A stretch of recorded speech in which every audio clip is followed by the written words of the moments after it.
All right, good morning. Welcome back to the shop. I've got to sharpen a chisel right here.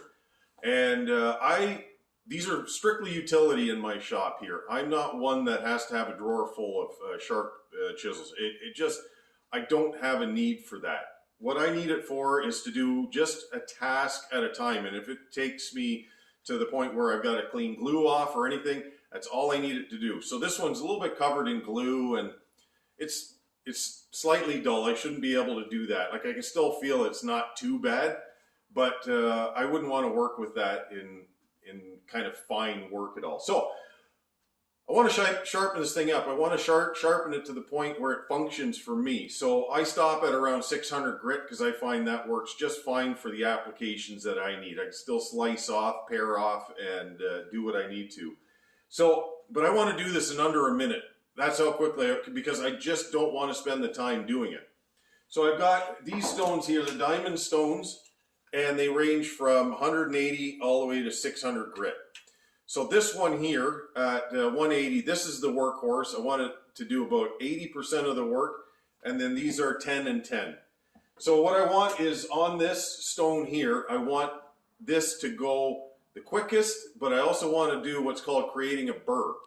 So I'm going to be working on the beveled edge of this. I'm going to put it on here, and you've probably seen this multiple times on videos of other people, and you raise it up a couple of degrees. And then you create a burr on the back side, and then these ones here take that burr, and once it's broken off, so mainly this burr is going to go this way, and then it'll go back the other way, this way and that way, until you actually break that burr off. That's when your chisel starts to get sharp. So I'm going to take a close-up of this, and you can see what I'm doing. All right, so 180. So I put it onto the bevel like this until it hits the bevel. Raise it up just a bit. You see how my chisel goes up just a fraction right there? So raise it up. This way you're not doing the whole edge of the chisel because it's pointless. So it's called a secondary bevel. So just go back and forth. You can do figure eights. I choose to do it this way. Use up most of the stone. Feel the back. It's almost there. I can almost feel that burr.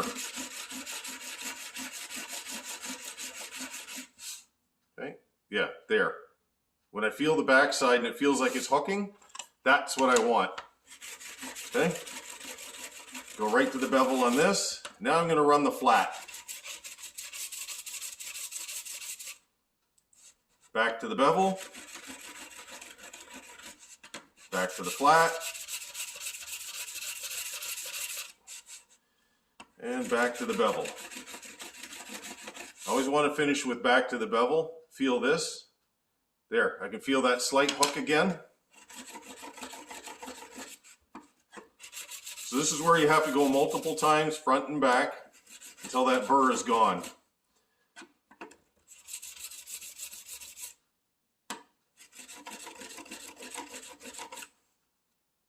Yep, there it is. So take a look at that.